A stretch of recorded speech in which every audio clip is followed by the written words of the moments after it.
Radio Tehran, শুরু হচ্ছে বিশ্ব সংবাদ।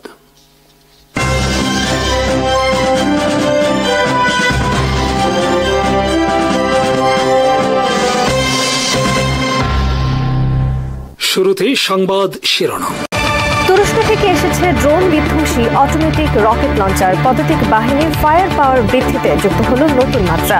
ফ্রান্সের তৈরি রেফালে যুদ্ধ বিমানের ডেলিভারি পেল ইন্দোনেশিয়া। পশ্চিমাদের দেওয়া সাহায্যের $100 বিলিয়ন চুরি করেছে ইউক্রেনের প্রেসিডেন্ট জেলেনস্কির প্রশাসন। ইরানের তৈরি শাহেদ আত্মঘাতী ড্রোনে এয়ার টু এয়ার মিসাইল যুক্ত রাশিয়ার। নতুন হুমকি ইউক্রেনের জন্য। আফগানিস্তানে যুদ্ধাপরাধ করেছে ব্রিটিশ আর্মি, স্বীকার করলেন ব্রিটিশ উচ্চ পদস্থ এক সেনা কর্মকর্তা। ভবিষ্যৎ নিরাপত্তায় পারমাণবিক বোমা মোতায়েন চান ইউক্রেনের সাবেক সেনাপ্রধান। তুরস্কের তৈরি আধুনিক অটোমেটিক গ্রেনেড লঞ্চার পেয়েছে বাংলাদেশ। এটি একটি ড্রোন সোয়ার্ম বিধ্বংসী গ্রেনেড। একই সাথে শত্রুর বিরুদ্ধে স্থল অভিযানে পদাতিক বাহিনীর ফায়ার পাওয়ার বৃদ্ধিতে নতুন মাত্রা যোগ করবে অটোমেটিক এই গ্রেনেড লঞ্চার। এর পাল্লা 1.5 কিলোমিটার থেকে 2 কিলোমিটার। আকাশে এই দূরত্বে কোয়াড কপ্টার ড্রোন থেকে শুরু করে স্থলে শত্রুর সেনা অবস্থানের ওপর বিধ্বংসী হামলা চালাতে খুবই কার্যকর তুরস্কের এই গ্রেনেড লঞ্চার। প্রতি মিনিটে 300 থেকে 350টি গ্রেনেড ছোড়া সম্ভব তুরস্কের গ্রেনেড লঞ্চারের সাহায্যে। ছোট ছোট এসব অটোমেটিক ড্রোন শত্রুর পক্ষে প্রতিহত করা অসম্ভব। তুরস্কের তৈরি আধুনিক এই গ্রেনেড লঞ্চারের নাম রেপকন RDS-40। এটি একটি 40 মিলিমিটার রিভলভার গ্রেনেড লঞ্চার। তুরস্কের রেপকন ইন্ডাস্ট্রি নির্মিত এই গ্রেনেড লঞ্চার একটি নতুন প্রজন্মের হালকা অস্ত্র, যা পদাতিক বাহিনীর শক্তি ব্যাপকভাবে বৃদ্ধি করতে সক্ষম। সৈনিকরা খুবই সহজে বহন করতে পারে এই লঞ্চার। বর্তমানে ইউক্রেন তুরস্কের তৈরি এই গ্রেনেড লঞ্চার ব্যবহার করছে রাশিয়ার বিরুদ্ধে এবং এটাকে খুবই কার্যকর একটি অস্ত্র হিসেবে মূল্যায়ন করেছে ইউক্রেন আর্মি। এসব গ্রেনেড আকাশে কোয়াড কপ্টার ধ্বংস করার পাশাপাশি শত্রুর বিভিন্ন ধরনের হালকা সাজোয়া যান এবং লজিস্টিক সাপোর্ট ভেহিকেলেও আক্রমণ পরিচালনায় সক্ষম। একই সাথে দেওয়ালের আড়ালে লুকিয়ে থাকা শত্রু চিহ্নিত করার পর তাদের উপর আক্রমণ পরিচালনায় খুবই কার্যকর একটি অস্ত্র। এটিকে শূন্যেও বিস্ফোরণ ঘটানো যায়। বাংলাদেশের কাছে বর্তমানে দক্ষিণ কোরিয়া এবং সিঙ্গাপুরের তৈরি অটোমেটিক গ্রেনেড লঞ্চার রয়েছে। তবে তুরস্কের তৈরি নতুন এই গ্রেনেড লঞ্চার তার তুলনায় অনেক আধুনিক ও শক্তিশালী। বাংলাদেশ আর্মি বর্তমানে বিভিন্ন মহড়ায় পরীক্ষা চালাচ্ছে এসব গ্রেনেড লঞ্চারের। এসব গ্রেনেড ব্যারেল থেকে বের হওয়ার কত সময় পর লক্ষ্যবস্তুতে আঘাত করবে তার প্রোগ্রাম সেট করা যায়। এক কথায় তুরস্কের তৈরি ড্রোন বিধ্বংসী এসবে অটোমেটিক গ্রেনেড লঞ্চার বর্তমান যে কোনো যুদ্ধক্ষেত্রে পদাতিক বাহিনীর জন্য খুবই কার্যকর একটি অস্ত্র। ফ্রান্সের কাছ থেকে 3টি রেফালে ফাইটার জেট ডেলিভারি পেয়েছে ইন্দোনেশিয়া। আগামী বছরের শুরুতে এসব যুদ্ধ বিমান সার্ভিসে যুক্ত হবে। ইন্দোনেশিয়া ফ্রান্সের কাছ থেকে $8 বিলিয়ন ব্যয়ে মোট 42টি রেফালে ফাইটার জেট কেনার চুক্তি করেছে। এর মধ্যে 16টি বিমান 2 আসন বিশিষ্ট এবং বাকিগুলো 1 আসন বিশিষ্ট। ফ্রান্সের তৈরি রেফালে একটি 4.5 জেনারেশন মাল্টিরোল ফাইটার জেট। এর রয়েছে আকাশ থেকে আকাশে, আকাশ থেকে ভূমিতে এবং সমুদ্র জাহাজে গাইডেড মিসাইল হামলার সক্ষমতা। আকাশ ও ভূমিতে 300 কিলোমিটার দূরত্বে শত্রুর লক্ষ্যবস্তুতে আক্রমণ চালাতে পারে রেফালে ফাইটার জেট। অনেকদিন ধরে বিশ্বে এটি একটি শক্তিশালী যুদ্ধ বিমান হিসেবে আলোচিত হলেও মে মাসে পাকিস্তানের সাথে আকাশের ডগ ফাইটে ব্যাপকভাবে ধরাশায়ী হয়েছে রেফালে। পাকিস্তান তাদের নিজস্ব তৈরি JF-17 এবং চীনের তৈরি J-10C ফাইটার জেটের সাহায্যে ভূপাতিত করে ভারতের কাছে থাকা ফ্রান্সের তৈরি আলোচিত রেফালে ফাইটার জেট। তবে পাকিস্তানের হামলায় ধরাশায়ী হওয়ার আগেও ইন্দোনেশিয়ায় বিতর্ক ছিল বিপুল ব্যয়ে ফ্রান্সের তৈরি যুদ্ধ বিমান কেনা নিয়ে, কারণ দেশটি নিজস্ব যুদ্ধ বিমান সহ আধুনিক সমরাস্ত্র তৈরির একটি মহাপরিকল্পনা গ্রহণ করলেও যুক্তরাষ্ট্রের চাপে সেই পরিকল্পনা বাদ দিয়ে পশ্চিমাদের তৈরি সমরাস্ত্র কেনার নীতি গ্রহণ করেছে। প্রকাশিত বিভিন্ন খবর অনুসারে ইন্দোনেশিয়া প্রথমে রাশিয়ার যুদ্ধ বিমান সহ আধুনিক অস্ত্র সংগ্রহ করতে চেয়েছিল, কিন্তু তাতে ইন্দোনেশিয়ার বিরুদ্ধে অবরোধ আরোপ সহ প্রবল বাধা আরোপ করে যুক্তরাষ্ট্র। এই অবস্থায় ইন্দোনেশিয়া বেছে নেয় ফ্রান্সকে। তবে সমর বিশ্লেষকদের মতে ইন্দোনেশিয়ার এয়ারফোর্সে রেফালে যুক্ত হওয়ায় দক্ষিণ পূর্ব এশিয়ায় নতুন সামরিক সমীকরণ তৈরি হতে যাচ্ছে। দক্ষিণ চীন সাগরের মালিকানা নিয়ে বর্তমানে Indonesia, Malaysia, Philippines, Vietnam, Brunei সহ সবগুলো দেশের সাথে বিরোধ চলছে চীনের। এই অবস্থায় এসব দেশ চীনের মোকাবেলায় নিজেদের সামরিক শক্তি বৃদ্ধির উদ্যোগ গ্রহণ করেছে। যুক্তরাষ্ট্র পরিকল্পনা করেছে এই অঞ্চলে চীনের সাথে বিরোধ রয়েছে এমন সব দেশের সাথে নতুন করে সম্পর্ক বৃদ্ধি এবং সামরিক দিক দিয়ে তাদের শক্তিশালী হতে সহায়তা করার। ইরানের তৈরি শাহেদ 136 আত্মঘাতী ড্রোনে air to air missile system যুক্ত করেছে রাশিয়া। ইরানের আত্মঘাতী ড্রোনে রাশিয়ার যুক্ত মিসাইলের নাম R60। এটি একটি heat seeking air to air missile. ইরানের তৈরি শাহেদ 136 একটি ওয়ান ওয়ে ট্র্যাক আত্মঘাতী ড্রোন, কিন্তু এবার এই ড্রোনে এয়ার টু এয়ার মিসাইল যুক্ত হওয়ায় ইউক্রেনের জন্য তৈরি হয়েছে নতুন আতঙ্ক। কারণ এই মিসাইলের সাহায্যে আকাশে থাকা ইউক্রেনের ফিক্সড উইং যুদ্ধবিমান ও হেলিকপ্টারে আঘাত করতে পারবে শাহেদ ড্রোন। রাশিয়া এখন পর্যন্ত হাজার হাজার শাহেদ ড্রোনের সাহায্যে হামলা চালিয়েছে ইউক্রেনে, কিন্তু ইউক্রেন আর্মি এসব ড্রোনের 80% বেশি আকাশে ধ্বংস করার দাবি করেছে। এসব ড্রোন আকাশে ধ্বংস করার জন্য ইউক্রেনের কাছে পশ্চিমা শক্তিশালী অ্যান্টি ড্রোন সিস্টেম রয়েছে। তাছাড়া ইউক্রেন নিজেও অনেক ধরনের অ্যান্টি ড্রোন সিস্টেম উদ্ভাবন করেছে। তাছাড়া আকাশে যুদ্ধবিমান এবং এয়ার ডিফেন্স সিস্টেমের সাহায্যে ধ্বংস করা যায় শাহেদ আত্মঘাতী ড্রোন। এ অবস্থায় রাশিয়া এসব ড্রোনকে শত্রুর আক্রমণ থেকে রক্ষায় এর সাথে যুক্ত করল হিট সিকিং মিসাইল সিস্টেম। যুক্তরাষ্ট্রের ভার্জন অনলাইনের খবরে বলা হয়েছে একটি ড্রোনে একটি মিসাইল যুক্ত করেছে রাশিয়া।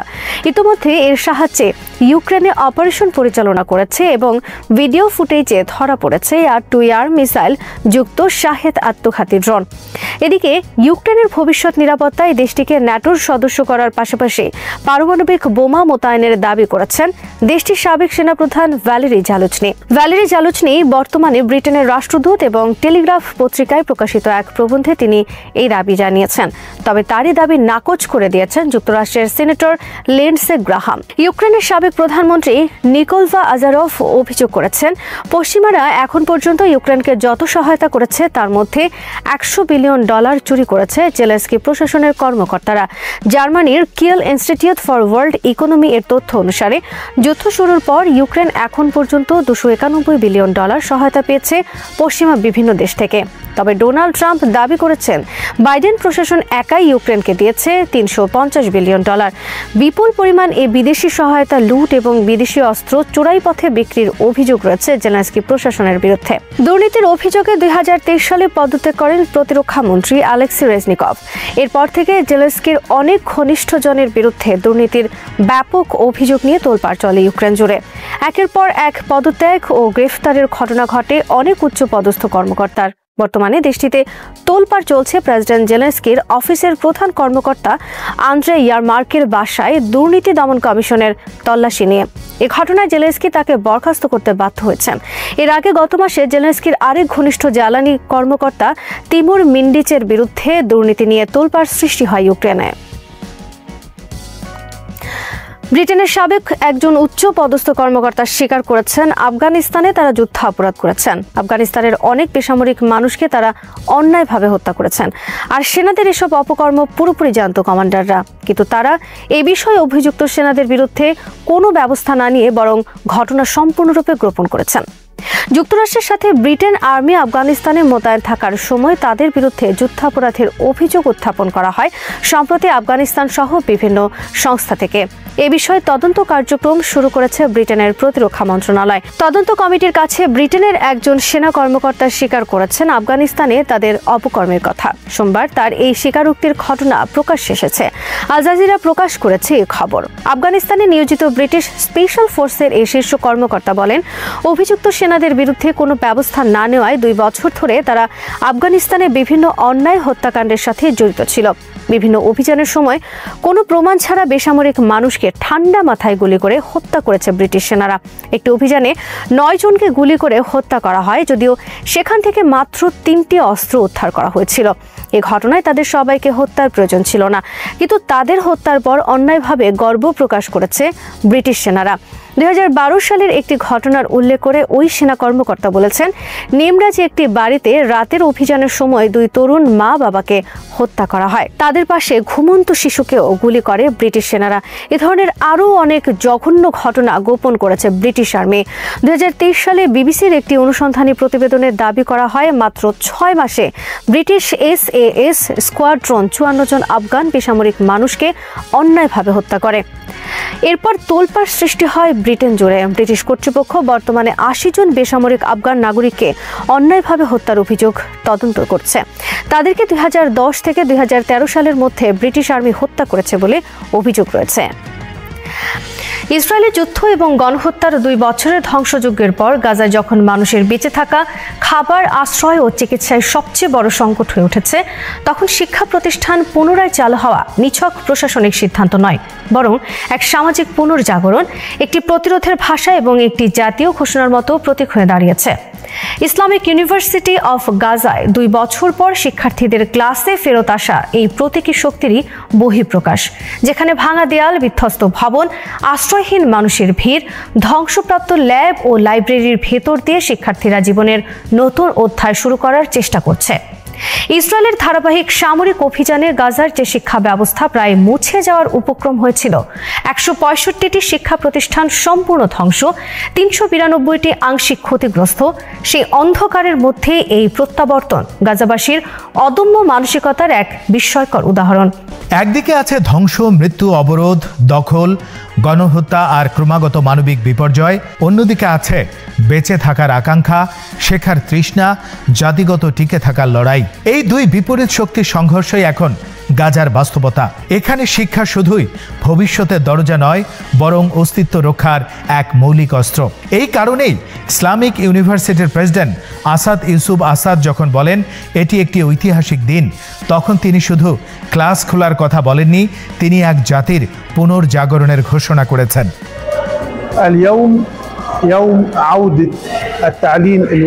গাজায় শিক্ষার্থীরা ক্লাসে বসছে এমন কক্ষে যার দেয়ালে গোলার ক্ষতচিহ্ন, যেখানে আলো কম, যেখানে সিঁড়ি ভেঙে গেছে, যেখানে পাশের কক্ষে এখনো শত শত মানুষ আশ্রয় নিচ্ছে কারণ তাদের বাড়ি আর নেই। তবুও শিক্ষার্থীরা এসেছে। তারা এসেছে ধ্বংসস্তূপের উপর দাঁড়িয়ে। চিকিৎসা, ফার্মেসি ও স্বাস্থ্যবিজ্ঞান বিষয়ের শিক্ষার্থীদের অগ্রাধিকার দিয়ে ক্লাস শুরু করা হয়েছে, কারণ যুদ্ধ ও গণহত্যার এই সময়টিতে সবচেয়ে বেশি প্রয়োজন দক্ষ ডাক্তার, নার্স ও চিকিৎসক। কিন্তু এর সঙ্গে আরও একটি বড় বার্তা রয়েছে। গাজা ধ্বংসস্তূপে পরিণত হলেও এখানকার মানুষ শিক্ষা ত্যাগ করেনি, পরাজয় স্বীকার করেনি, তাদের ভবিষ্যৎ অধিকার কাউকে দিয়ে দেয়নি।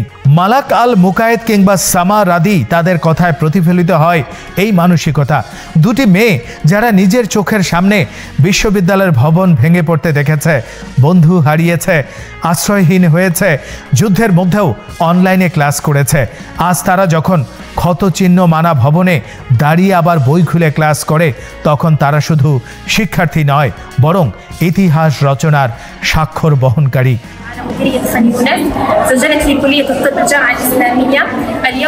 এই প্রেক্ষাপটে গাজার শিক্ষা পুনরুদ্ধারকে শুধু গাজার ভেতরের ঘটনা হিসেবে দেখা ভুল হবে। বিশ্বের অন্যান্য সংঘাতপূর্ণ অঞ্চলে যেমন শিক্ষা প্রথমে ভেঙে পড়ে এবং পুনর্গঠন সবচেয়ে কঠিন হয়, গাজায় সেই চ্যালেঞ্জ আরও বহুগুণ বড়। কারণ গাজার ধ্বংস শুধুই যুদ্ধের ধ্বংস নয়, বরং ইচ্ছাকৃত অবরোধ, অবকাঠামো ধ্বংস, টার্গেটেড বোমা বর্ষণ এবং একটি জাতিকে নিঃশেষ করার কৌশলগত সামরিক পরিকল্পনার অংশ। এই কারণে শিক্ষা ব্যবস্থা পুনরুদ্ধার শুধু সাধারণ পুনর্গঠন নয়, বরং এক জাতির বিরুদ্ধে গণহত্যার প্রতিরোধের ভাষা।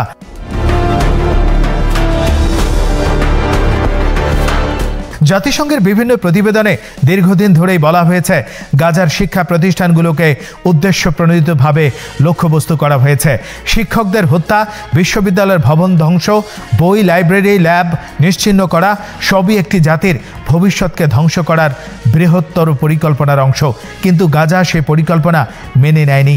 যুদ্ধ চলাকালীন ৪,০০০ শিক্ষার্থী অনলাইনে গ্রাজুয়েট হয়েছে, যদিও তাদের ঘর ছিল না, বিদ্যুৎ ছিল না, ইন্টারনেট ছিল না। এই তথ্য নিজেই গাজার মানুষের বেঁচে থাকার ঘোষণা।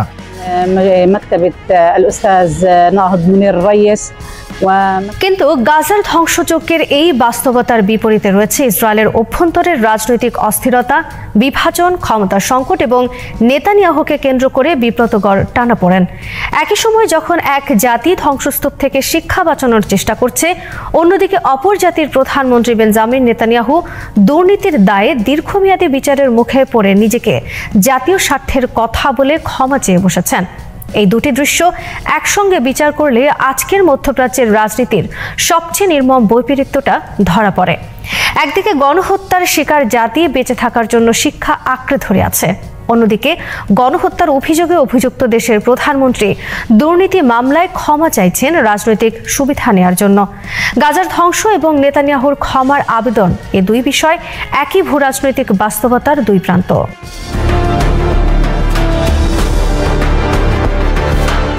নেতানিয়াহুর আবেদনটি শুধু একটি ব্যক্তিগত আইনি পদক্ষেপ নয়, বরং ইসরায়েলি সমাজের গভীর বিভক্তির প্রতিফলন। তার বিরুদ্ধে মামলাগুলো বছরের পর বছর ধরে চলছে। দুর্নীতি, বিলাসবহুল উপহার গ্রহণ, রাজনৈতিক সুবিধা আদায়ে মিডিয়া প্রভাবিত করার অভিযোগ সবই প্রমাণিত হয়েছে আদালতের নথিতে। কিন্তু নেতানিয়াহু চাইছেন আদালত তাকে বিচারের হাত থেকে সরিয়ে দিক, কারণ তার কথায় রাষ্ট্রের নিরাপত্তা পরিস্থিতি অত্যন্ত জটিল এবং বিচার চললে নাকি দেশ বিভক্ত হয়ে পড়বে। এই যুক্তি শুধু দুর্বলই নয়, বরং গণতান্ত্রিক মূল্যবোধের সরাসরি অবমাননা। একজন প্রধানমন্ত্রী যখন তার বিরুদ্ধে থাকা দুর্নীতির মামলা থেকে বাঁচতে জাতীয় স্বার্থের দোহাই দেন, তখন তিনি প্রকৃতপক্ষে নিজের স্বার্থকে রাষ্ট্রীয় স্বার্থের সঙ্গে একীভূত করে দেখতে চান। এই ধরনের কৌশল গণতন্ত্রের মূল ভিত্তিকে আঘাত করে।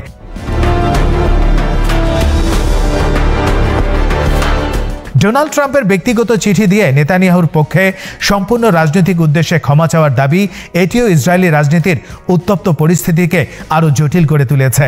একটি দেশের বিচার বিভাগ স্বাধীনভাবে একটি দুর্নীতি মামলার বিচার করছে, সেখানে বিদেশি রাষ্ট্রপ্রধানের হস্তক্ষেপ কেবল অস্বাভাবিক নয়, বরং আন্তর্জাতিক আইনের দৃষ্টিতে অত্যন্ত অশোভন। এরই মধ্যে ইসরায়েলি প্রেসিডেন্ট হারজগ বলেন, এটি একটি অসাধারণ আবেদন এবং এর পরিণতি গুরুতর হতে পারে।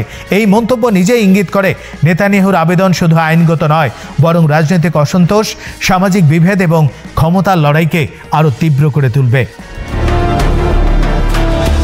ইসরায়েলে নেতানিয়াহুর বিরুদ্ধে থাকা মামলা ও বিচারকে তার সমর্থকরা বহুদিন ধরে রাজনৈতিক ষড়যন্ত্র বা ডিপ স্টেট আক্রমণ বলে প্রচার করছেন, কিন্তু বাস্তবে মামলাগুলো অত্যন্ত নির্দিষ্ট এবং প্রমাণ ভিত্তিক। বিলাসবহুল সিগার, দামি ওয়াইন, জুয়েলারি, এসব কিছুর বিনিময়ে একটি দেশের নীতি নির্ধারণের প্রভাব বিস্তার করা যে কোনো গণতান্ত্রিক রাষ্ট্রে গুরুতর অপরাধ। এর উপর রয়েছে মিডিয়া নিয়ন্ত্রণের অভিযোগ, যা নেতানিয়াহুর রাজনৈতিক প্রচারণাকে এগিয়ে দিতে ব্যবহৃত হয়েছে। দুর্নীতি মামলার কাঁটায় বিদ্ধ নেতানিয়াহু এখনও যুদ্ধ ও জাতীয় নিরাপত্তা ইস্যুকে রাজনৈতিক ঢাল হিসেবে ব্যবহার করছেন, যা একদিকে গণতন্ত্রকে দুর্বল করে, অন্যদিকে সমাজকে বিভক্ত করে। গাজায় আজ শিক্ষা পুনরুদ্ধারকে যখন জাতীয় পুনর্জাগরণ হিসেবে দেখানো হচ্ছে, ইসরায়েলে ঠিক সেই সময় ক্ষমতার কৌশল, বিচার ব্যাহত করা, রাজনৈতিক স্বার্থে আইন ব্যবস্থাকে অপব্যবহার, এসব বিষয় সামনে আসছে। দুই প্রান্তের দুটি ঘটনা যদি পাশাপাশি রাখা যায়, তাহলে একটি বৃহৎ আঞ্চলিক প্রশ্ন সবার সামনে আসে। একজন রাষ্ট্রনেতার ব্যক্তিগত দুর্নীতি ও ক্ষমতার লোভে একটি জাতির বিরুদ্ধে চালানো যুদ্ধ, গণহত্যা এবং বিধ্বংসী সামরিক অভিযানকে আরও দীর্ঘায়িত করে। অনেক আন্তর্জাতিক বিশ্লেষকই মনে করেন নেতানিয়াহু নিজের রাজনীতিকে টিকে রাখার জন্য যুদ্ধকে দীর্ঘায়িত করেছেন, কারণ যুদ্ধ চললে বিচার প্রক্রিয়া ধীর হয়, জনতার দৃষ্টি বিভক্ত হয় এবং নিজের বিরুদ্ধে আন্দোলন দুর্বল হয়। এই বিশ্লেষণের পক্ষে অনেক তথ্যই পাওয়া যায়। 2023 সালে যখন ইসরায়েল তার প্রস্তাবিত বিচার বিভাগ সংস্কারের বিরুদ্ধে লাখো মানুষ রাস্তায় নেমে আন্দোলন করেছিল, তখনই গাজা যুদ্ধ শুরু হয় এবং সেই আন্দোলন হঠাৎ থেমে যায়। যুদ্ধ নেতানিয়াহুকে একটি রাজনৈতিক ঢাল দিয়েছে, এটি অস্বীকার করা কঠিন। গাজায় 70,000 মানুষ নিহত হয়েছেন, এর অধিকাংশ নারী ও শিশু। 1,70,000-এর বেশি মানুষ আহত, 8 লক্ষাধিক পরিবার গৃহহীন। পুরো অঞ্চলটি জনমানবহীন ধ্বংসস্তূপে পরিণত হয়েছে। কিন্তু আন্তর্জাতিক আদালত, বিশ্ব গঠন, জাতিসংঘ সবাই প্রায় নিস্তব্ধ। এই সময় গাজায় বিশ্ববিদ্যালয় চালু হওয়া একটি গভীর প্রতীক। এটি দেখায় যুদ্ধের আগুন, ধ্বংস, গণহত্যা, দখল, অবরোধ কিছুই একটি জাতির মানসিক শক্তিকে ধ্বংস করতে পারেনি। একজন মেডিকেল শিক্ষার্থীর চোখের ভাষা যেখানে বলে, আমি গর্বিত, সেই দৃশ্য নেতানিয়াহুর ক্ষমা প্রার্থনার ভিডিও বিবৃতির চেয়েও অনেক বেশি শক্তিশালী। এখানে আরও একটি বড় প্রশ্ন উঠে আসে। যখন গাজায় মানুষ শিক্ষা প্রতিষ্ঠানের ভাঙা ভবনে ফেরার চেষ্টা করছে, তখন ইসরায়েলের প্রধানমন্ত্রীকে নৈতিকভাবে বৈধতা রাখেন জাতীয় স্বার্থ বলার? একটি রাষ্ট্র যদি গণহত্যার অভিযোগের মুখে থাকে, তখন তার নেতৃত্বের নৈতিক অবস্থানও প্রশ্নবিদ্ধ। নেতানিয়াহু যখন বলেন বিচারের সময়সূচি সপ্তাহে 3 দিন সাক্ষ্য তার জন্য অসম্ভব, তখন গাজাবাসীর বাস্তবতার সঙ্গে এই অভিযোগের তুলনা করা যায়। গাজায় একজন শিক্ষার্থী দিনে 3 বার বাড়ি বদলায়, ঘন্টার পর ঘন্টা খাবার পায় না, বিদ্যুৎ নেই, আশ্রয় নেই, তারপরে সে অনলাইনে ক্লাস করে। আর একজন প্রধানমন্ত্রী যার হাতে ক্ষমতা, সামরিক বাহিনী, রাষ্ট্রীয় সম্পদ, 3 সপ্তাহে 3 দিন আদালতে যেতে পারবেন না, এই যুক্তি অত্যন্ত করুণ এবং নৈতিকভাবে অগ্রহণযোগ্য। এখানে বৃহত্তর ভূরাজনৈতিক বাস্তবতাও সামনে আসে। মধ্যপ্রাচ্যে বর্তমানে ক্ষমতা পুনর্গঠনের নাটকীয় অবস্থা চলছে। ইরান ইসরায়েল উত্তেজনা, আরব বিশ্বের অভ্যন্তরীণ টানাপোড়েন, যুক্তরাষ্ট্রের নির্বাচনী রাজনীতি, রাশিয়া চীনের ভূরাজনৈতিক অবস্থান, সব মিলিয়ে এক অনির্দিষ্ট সময়। এই প্রেক্ষাপটে নেতানিয়াহু নিজেকে রক্ষা করতে চাইছেন, কারণ তিনি জানেন ক্ষমতা যদি হাতছাড়া হয় বিচার প্রক্রিয়া ত্বরান্বিত হতে পারে এবং তিনি ক্রিমিনাল দণ্ডের মুখোমুখি হতে পারেন। অন্যদিকে গাজার মানুষ জানে তাদের শিক্ষা, তাদের সন্তান, তাদের ভবিষ্যৎ যদি তারা নিজেই রক্ষা না করে তাহলে কেউ এসে রক্ষা করবে না। এই দুই বিপরীত রাজনৈতিক মনোভাব আজকের মধ্যপ্রাচ্যকে চিহ্নিত করছে। ইসরায়েলের ভেতরে নেতানিয়াহুর রাজনৈতিকভাবে দুর্বল অবস্থায় আছেন, কিন্তু যুদ্ধ তাকে সময় দিয়েছে। যুদ্ধের সমাপ্তি মানে নতুন নির্বাচন, নতুন আলোচনা, নতুন বিচার, এসবই তার জন্য ঝুঁকিপূর্ণ। এই কারণে বিশ্লেষকরা বলেন নেতানিয়াহু যুদ্ধনীতি অনেকাংশেই রাজনৈতিক ক্যালকুলেশন। তিনি জানেন আন্তর্জাতিক আইন লঙ্ঘন, গণহত্যা, মানবতার বিরুদ্ধে অপরাধ, এসব যদি আন্তর্জাতিক আদালতে ওঠে তিনি কেবল অভ্যন্তরীণ বিচার নয়, আন্তর্জাতিক বিচার ঝুঁকিতেও পড়বেন। গাজায় বিশ্ববিদ্যালয় ক্লাস শুরু হওয়া তাই কেবল মানবিক ঘটনা নয়, বরং যুদ্ধের রাজনৈতিক ফলাফলকেও প্রভাবিত করে। কারণ শিক্ষা ফিরে আসা মানে স্বাভাবিকতা ফিরে আসা, আর স্বাভাবিকতা ফিরলে নেতানিয়াহুর রাজনৈতিক সুবিধা কমতে থাকবে। সবশেষে বলা যায় গাজায় বিশ্ববিদ্যালয় পুনরায় চালু হওয়া এবং ইসরায়েলি প্রধানমন্ত্রী নেতানিয়াহুর দুর্নীতি মামলায় ক্ষমা চাওয়া, এই দুটি ঘটনাই একই ভূরাজনৈতিক সময়ের দুইটি প্রতীকী ছবি। একটি ছবি ধ্বংসস্তূপ থেকে উঠে দাঁড়ানো মানুষের, আর অন্যটি ক্ষমতা বাঁচতে আইনের হাত থেকে পালাতে চাওয়া একজন নেতার। গাজার শিক্ষার্থীদের হাসি, ক্ষত বিক্ষত ভবনের ভেতরের ক্লাস নিতে পারার গর্ব, এগুলো প্রমাণ করে মানবিক শক্তি কখনো যুদ্ধকে পরাজিত করে। অন্যদিকে নেতানিয়াহুর ক্ষমা আবেদন প্রমাণ করে ক্ষমতা, দুর্নীতি ও রাজনৈতিক স্বার্থ কখনোই শুদ্ধতার প্রতীক হতে পারে না। আজ গাজা তার ভবিষ্যতের জন্য যে লড়াই করছে তা কেবল তাদের নিজেদের নয়, বরং পুরো মানব সভ্যতার কাছে শেখার মতো এক অধ্যায়। শিক্ষা, জীবন, মানবতা, এসবই যুদ্ধের চেয়ে শক্তিশালী। আর নেতানিয়াহুর মামলার রাজনৈতিক নাটক শিক্ষা ব্যবস্থা, মানবাধিকার ও ন্যায় বিচারের সঙ্গে সরাসরি সম্পর্কিত। কারণ এক দেশের দুর্নীতিপরায়ণ রাজনীতির সিদ্ধান্তই অন্য এক জাতির ধ্বংস ডেকে আনে। তাই গাজার এই শিক্ষা পুনর্জাগরণ এবং ইসরায়েলের ভেতরের রাজনৈতিক সংকট দুটি একই অঞ্চলের দুই চরম বাস্তবতা, যা ভবিষ্যতে মধ্যপ্রাচ্যের ভূরাজনীতিকে নতুনভাবে নির্ধারণ করবে।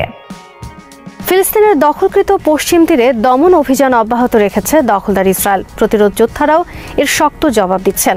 সোমবার সেখানে প্রতিরোধ হামলায় কয়েকজন ইসরায়েলি সেনা হতাহত হয়েছেন বলে খবরে বলা হয়েছে। প্যালেস্টাইন ক্রনিকল জানিয়েছে পশ্চিম তীরের দক্ষিণাঞ্চলে অবৈধ কিরিয়াত আরবা বসতির কাছে সোমবার সন্ধ্যায় ইসরায়েলি সেনাদের উপর গাড়ি উঠিয়ে দেওয়ার ঘটনা ঘটেছে। এতে এক ইসরায়েলি সেনা গুরুতর আহত হয়েছেন। ঘটনার পর ইসরায়েলি বাহিনী সন্দেহভাজন ফিলিস্তিনি চালককে ধরতে এলাকায় ব্যাপক অভিযান চালিয়েছে। ইসরায়েলি সামরিক বাহিনী জানায় ঘটনাটি ঘটে হেব্রন এলাকার ইয়েহুদা জংশনে। আহত সেনাকে হাসপাতালে নেওয়া হয়েছে। সেনাবাহিনীর দাবি তারা চালকের দিকে গুলি চালান। তিনি আহত হলেও ঘটনাস্থল ত্যাগ করতে সক্ষম হন। পরে পুরো এলাকায় চেকপোস্ট বসিয়ে বড় ধরনের অভিযান চালানো হয়। ইসরায়েলি দৈনিক ইসরায়েল হায়ম জানায় দখলদার বাহিনী ফিলিস্তিনি চালকের গাড়িটিকে তাড়া করলেও ধরতে পারেনি। গাড়িটি হেব্রনের দিকে চলে যায়। আল জাজিরার প্রতিবেদক জানান হামলার পরপরই ইসরায়েলি বাহিনী হেব্রন শহরের বিভিন্ন এলাকায় অভিযান চালায়। অভিযান পরিচালিত হয় আল আহলি হাসপাতাল, আল মিজান হাসপাতাল ও আল মুহতাসিব হাসপাতালের আশেপাশে। হেব্রনের উত্তরে হালহোল এলাকার কাছে গাড়ি চাপা দেওয়ার এই ঘটনাকে বৈধ প্রতিক্রিয়া হিসেবে আখ্যা দিয়েছে ফিলিস্তিনি প্রতিরোধ আন্দোলন হামাস। সংগঠনটির মতে ইসরায়েলের হত্যা, বাড়ি ধ্বংস, অবৈধ অভিযান এবং গাজা ও পশ্চিম তীরে সংঘটিত পদ্ধতিগত অপরাধের কারণেই প্রতিরোধমূলক কর্মকাণ্ড বাড়ছে। হামাস আরও জানায় পশ্চিম তীরে প্রতিরোধ হামলা বেড়ে যাওয়ার সাম্প্রতিক প্রবণতা ইসরায়েলি আগ্রাসন এবং বসতি সম্প্রসারণ, ইহুদিকরণ ও দখলদারিত্বের মাধ্যমে ফিলিস্তিন ইস্যু মুছে ফেলার প্রচেষ্টার সরাসরি ফলাফল। সংগঠনটি পুনর্ব্যক্ত করেছে ইসরায়েলি হামলা ও আগ্রাসন চলতে থাকলে প্রতিরোধ লড়াইও বৈধ ও অপরিহার্য পথ হিসেবে অব্যাহত থাকবে। এদিকে ফিলিস্তিনের অপর প্রতিরোধ আন্দোলন ইসলামিক জিহাদের সামরিক শাখা আল কুদস ব্রিগেড সোমবার জানিয়েছে, পশ্চিম তীরের কাবাতিয়া শহরে তাদের যোদ্ধারা ইসরায়েলি বাহিনীর বিরুদ্ধে আকস্মিক হামলা অব্যাহত রেখেছেন। আল কুদস জানিয়েছে তাদের সদস্যরা শহরের কুদস মোড়ের কাছে কয়েকটি অ্যান্টিপার্সোনাল এক্সপ্লোসিভ ও হাত বোমা দিয়ে একটি ইসরায়েলি পদাতিক ইউনিটের ওপর হামলা চালিয়েছেন। এরপর একটি সাজোয়া যানের নিচে তুফান বিস্ফোরক ডিভাইসের বিস্ফোরণ ঘটান তারা। এই অভিযানে ইসরায়েলি সেনাদের মধ্যে নিহত এবং আহত হওয়ার ঘটনা ঘটেছে বলে জানায় আল কুদস ব্রিগেডস। কাবাতিয়ার এই সংঘর্ষ এমন সময় ঘটেছে যখন ইসরায়েলি বাহিনী দখলকৃত পশ্চিম তীরে অভিযান জোরদার করে নতুন করে গ্রেফতার, বাড়ি তল্লাশি ও কারফিউ শুরু করেছে। সোমবার ইসরায়েলি বাহিনী তুবাস শহরে অভিযান চালিয়ে কয়েকজন ফিলিস্তিনিকে গ্রেফতার করে। আল বিরে শহরের সাতে মারহাবা এলাকায় ইসরায়েলি অভিযানের সময় 5 জন ফিলিস্তিনি আহত হন বলে জানিয়েছে রেড ক্রিসেন্ট। এদিকে সোমবার ভোরে ইসরায়েলি বাহিনী তুবাস গভর্নরেটের বড় অংশ, যার মধ্যে আকাবাও রয়েছে, সেখানে অভিযান চালানোর জন্য সর্বাত্মক কারফিউ জারি করে। আবাসিক এলাকায় ব্যাপকভাবে সেনা মোতায়েন করা হয়। তারা বেশ কিছু বাড়িকে সামরিক পোস্টে রূপান্তর করে এবং বুলডোজার দিয়ে সড়ক বন্ধ করে দেয়। ফলে সেখানে যাতায়াত, স্কুল ও সরকারি প্রতিষ্ঠান কার্যত বন্ধ হয়ে পড়ে। গাজায় মানবিক সহায়তা প্রবেশে ইসরায়েলের কঠোর বিধিনিষেধের তীব্র নিন্দা জানিয়েছে হামাস।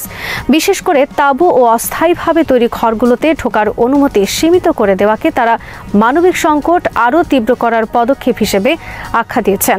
সোমবার হামাসের মুখপাত্র হাজেম কাশেম বলেন, গাজায় বিদ্যমান আশ্রয় কেন্দ্র ও তাঁবুগুলো বাসযোগ্য নয় এবং এগুলো তীব্র শীতের পরিস্থিতি সহ্য করতে অক্ষম। তিনি অভিযোগ করেন, ইসরায়েল খুব সীমিত সংখ্যক ট্রাককে ঢুকতে দিচ্ছে, যা গাজার জনগণের ন্যূনতম মৌলিক প্রয়োজনও পূরণ করছে না। কাশিম জানান, গাজায় প্রবেশ করা বেশিরভাগ ট্রাক বাণিজ্যিক খাতের, যেখানে এমন পণ্য থাকে যা গাজাবাসীর জরুরি প্রয়োজন মেটাচ্ছে না। তিনি বলেন, 2 মিলিয়নেরও বেশি ক্ষতিগ্রস্ত মানুষের চাহিদা পূরণে বিপুল পরিমাণ ত্রাণবাহী ট্রাক জরুরি ভিত্তিতে প্রয়োজন। হামাসের মুখপাত্র আরও জানান, গাজার যুদ্ধবিরতি চুক্তিতে বেসামরিক মানুষের দুর্ভোগ লাঘবে মোবাইল হোম সরবরাহের বিষয়টি অন্তর্ভুক্ত ছিল।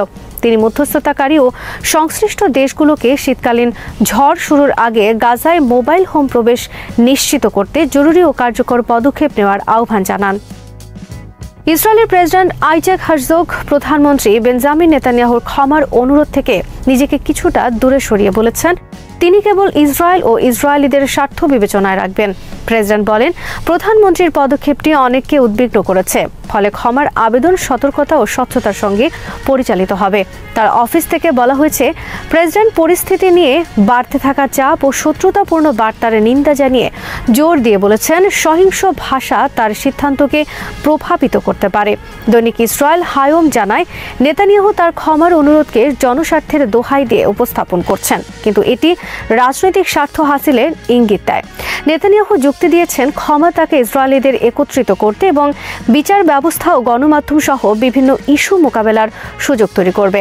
বিশ্লেষকরা মনে করেন, এটি ক্ষমতা লিপ্সু নেতানিয়াহুর প্রধানমন্ত্রিত্ব টিকিয়ে রাখার সর্বশেষ কৌশল।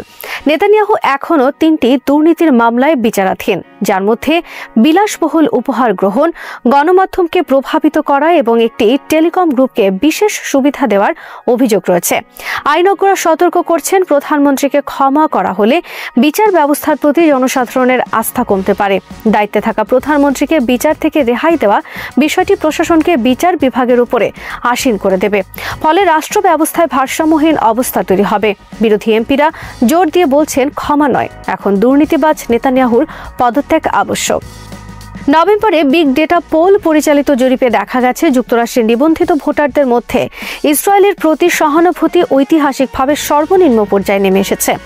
জরিপে দেখা গেছে, ভোটারদের একটি বৃহত্তম অংশ মনে করছেন ইসরায়েল গাজায় যা করেছে তা গণহত্যার সমতুল্য। মোট ভোটারের মধ্যে মাত্র 29.1% ইসরায়েলের পক্ষে আর 21.14% ফিলিস্তিনের পক্ষে দাঁড়িয়েছে। 29.9% ভোটার বলেছেন তারা কোনো পক্ষ নন। ডেমোক্রেটদের মধ্যে 31.9% ফিলিস্তিনের প্রতি সহানুভূতিশীল এবং 17.1% ইসরায়েলের প্রতি সহানুভূতিশীল। 18 থেকে 29 বছর বয়সী রিপাবলিকানদের মধ্যে মধ্যে 33.4% ফিলিস্তিনের পক্ষে, 27.9% ইসরায়েলের পক্ষে, আর 25.2% ভোটার কোনো পক্ষে নয়। শুধু 50 বছরের বেশি বয়সী রিপাবলিকান ভোটাররা ইসরায়েলের প্রতি সংখ্যাগরিষ্ঠ সহানুভূতিশীল। 65 বছর ও তার বেশি বয়সীদের মধ্যে ইসরায়েলের প্রতি সমর্থনের হার আগের মতোই বেশি। তবে মোট ভোটারদের 50.6% মনে করছেন প্রেসিডেন্ট ট্রাম্পের প্রশাসন বিদেশি বিষয়গুলোর প্রতি অতিরিক্ত মনোযোগ দিচ্ছে এবং অভ্যন্তরীণ সমস্যাগুলোতে তাদের মনোযোগ পর্যাপ্ত নয়। বিশ্লেষকরা বলছেন, গাজা উপত্যকা নিয়ে ট্রাম্পের নেওয়া বিভিন্ন পদক্ষেপে এই জরিপ প্রভাব ফেলতে পারে। এরই মধ্যে ট্রাম্প ফিলিস্তিনের স্বার্থবিরোধী বিভিন্ন পদক্ষেপ থেকে সরে এসেছেন। তুরস্কের ফাইটার জেট প্রযুক্তিতে নতুন মাইল ফলক যুক্ত হয়েছে। মানববিহীন যুদ্ধবিমান বেরাক্তার কিজেলেলমা সফলভাবে আকাশ থেকে আকাশে নিক্ষেপযোগ্য ক্ষেপণাস্ত্র বা BVR ছুড়ে জেট ইঞ্জিন চালিত একটি চলন্ত লক্ষ্যবস্তুকে আঘাত করেছে। তুরস্কের নির্মাতা প্রতিষ্ঠান বেকার ঘোষণা করে বিশ্বের প্রথম মানববিহীন যুদ্ধবিমান হিসেবে কিজেলেলমা এই সক্ষমতা প্রদর্শন করেছে। তুরস্কের সামাজিক যোগাযোগ মাধ্যম এন সোশ্যালে দেওয়া এক পোস্টে বেকার জানায়, বিশ্বে প্রথমবারের মতো কোনো মানববিহীন যুদ্ধবিমান BVR দূরত্বে এয়ার টু এয়ার ক্ষেপণাস্ত্র ছুড়ে চলন্ত লক্ষ্যবস্তুকে আঘাত এনেছে। বেকার আরও জানিয়েছে, স্থানীয়ভাবে তৈরি আকাশ থেকে আকাশে নিক্ষেপযোগ্য ক্ষেপণাস্ত্র গোখ দোয়ার নিক্ষেপ করে কিজেলেলমা উচ্চ গতির জেট চালিত লক্ষ্যবস্তুকে নিখুঁতভাবে ধ্বংস করতে সক্ষম হয়। তুরস্কের ইতিহাসে এটি প্রথম ঘটনা যেখানে কোনো মানববিহীন যুদ্ধবিমান স্থানীয় রাডার ব্যবস্থাপনা ব্যবহার করে আকাশ থেকে আকাশে ক্ষেপণাস্ত্র নিক্ষেপ করে জেট চালিত উড়ন্ত লক্ষ্যবস্তুর উপর সফল আঘাত হানল। এই অর্জনের মাধ্যমে কিজেলেলমা বিশ্বের প্রথম এবং একমাত্র মানববিহীন প্ল্যাটফর্ম হিসেবে আনুষ্ঠানিকভাবে আকাশযুদ্ধ সক্ষমতার স্বীকৃতি পেল। তুরস্কের শিল্প ও প্রযুক্তি মন্ত্রী মেহমেত ফাতে কাসির বলেন, বিশ্বে তুরস্কের এই সাফল্য প্রমাণ করে তুরস্কের জাতীয় প্রযুক্তির সক্ষমতা এমন পর্যায়ে পৌঁছেছে যেখানে আকাশে আধিপত্যের নিয়ম নতুনভাবে লেখা সম্ভব। পাকিস্তানের সাবেক প্রধানমন্ত্রী ইমরান খান মারা গেছেন এমন গুঞ্জনে উত্তপ্ত হয়ে উঠেছে পাকিস্তান। গুঞ্জন দিন দিন তীব্র হলেও তার কোনো খোঁজ দিচ্ছে না দেশটির সরকার ও রাওয়ালপিন্ডির আদিয়ালা কারা কর্তৃপক্ষ। এছাড়া পরিবারের কোনো সদস্য তার সঙ্গে দীর্ঘদিন দেখা করতে পারেনি। এমন পরিস্থিতিতে ইমরানের খোঁজ দেওয়ার দাবিতে তার দল পাকিস্তান তেহরিকে ইনসাফ রাওয়ালপিন্ডিতে বিক্ষোভের ডাক দিয়েছে। তাদের বিক্ষোভ ঠেকাতে সেখানে 144 ধারা জারি করে সব ধরনের সভা সমাবেশ নিষিদ্ধ করেছে স্থানীয় প্রশাসন।